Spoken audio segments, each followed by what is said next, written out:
میرے نبی رحمت علیہ السلام کے بڑے محبوب تھے حضرت امیر حمزہ، پر اپنی باتوں کے کھرے، وعدوں کے پکے، سٹینڈ لینے کا مزاج رکھنے والے حضرت امیر حمزہ فرماتے ہیں ابھی کلمہ نہیں پڑھتے تھے، کہتے ہیں میں شکار کے لیے گیا تھا، واپس آیا تو واقعہ یہ ہوا کہ نبی کریم علیہ السلام نہ کوہ صفا کی پہاڑی کی طرف جا رہے تھے تو رستے میں ابو جہل آ گیا، اس نے حضور کو نہ برا بھلا کہا۔ میرے نبی کریم علیہ السلام نے نا آج اس کے جواب میں خاموشی اختیار کی۔ خاموشی بہت بڑا طوفان ہوتی ہے، چپ رہنا بہت بڑا طوفان ہوتا ہے۔ حضور خاموش ہو گئے، مکمل کوئی بات نہیں، حضور دیر تک خاموش رہے۔ نبی کریم علیہ السلام جب خاموش رہے تو سر پٹایا اور اس کے ہاتھ میں ڈنڈا تھا، حضور کے سر اقدس پر دے مارا۔ حضور کچھ نہیں بولے، خاموش رہے، سر پہ ہاتھ رکھا، گھر تشریف لے گئے۔ وہ لونڈی دیکھ رہی تھی، نبی کریم علیہ السلام تشریف لائے حضرت ختیجہ کے گھر۔ اتنی دیر میں حضرت امیر حمزہ آئے تو اس لونڈی نے نا جناب امیر حمزہ کو مخاطب کیا، چونکہ اس نے حضور کو بھی دودھ پلایا تھا اور جناب امیر حمزہ کو بھی، برابر کی محبت تھی، رضائی والدہ تھی۔ حضرت امیر حمزہ کو دیکھ کے کہنے لگی امیر حمزہ کہاں سے آ رہے ہو؟ کہا شکار کھیل کے آ رہا ہوں۔ فرمایا کیا فائدہ تیری بہادری کا، کیا مطلب ہے تیرے اس سارے کارنامے کا، کہا ہوا کیا؟ وہ لونڈی کہنے لگی کہ آج میرے سامنے ابو جال نے ڈنڈوں سے اتنا مارا ہے کہ حضور کے سر اقدس سے خون نکل آیا ہے، خون نکل آیا ہے۔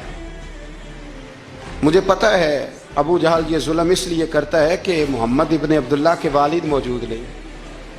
آج اگر ان کے والد ہوتے، دادا عبد المطلب ہوتے تو پھر میں دیکھتی تھی کون ان کے قریب آتا۔ یہ لفظ کہے نا تو جناب امیر حمزہ رو پڑے۔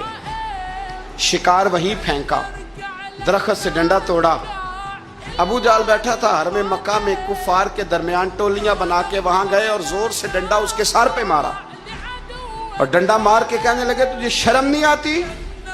میرے بھتیجے کو لاوارث سمجھتے ہو؟ جرت ہے تو ذرا آنکھ اٹھا کے ایک دفعہ دیکھو، میں تمہاری آنکھ نہ نکال دوں۔ کرو ہمت اگر طاقت ہے، بولو اللہ اکبر۔ جب یہ لفظ کہے، جب یہ بات کری تو ابو جال کانپنے لگا۔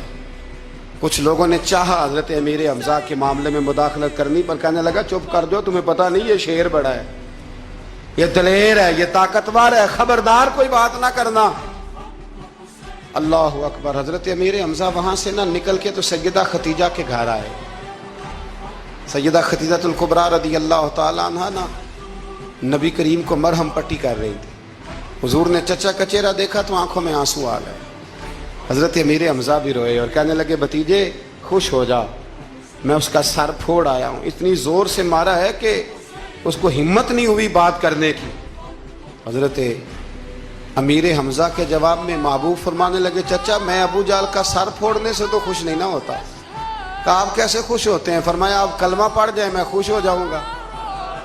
تو حضرت امیر حمزہ کہنے لگے کلمہ پڑھنے سے راضی ہو جاؤ گے، خوش ہو جاؤ گے، بس اتنی سی بات؟ فرمایا ہاں۔ تو کہا پڑھاؤ کلمہ، پڑھاؤ کلمہ۔ حضرت محبوب کریم نے کلمہ پڑھایا اور جناب امیر حمزہ اسی وقت مسلمان ہو گئے۔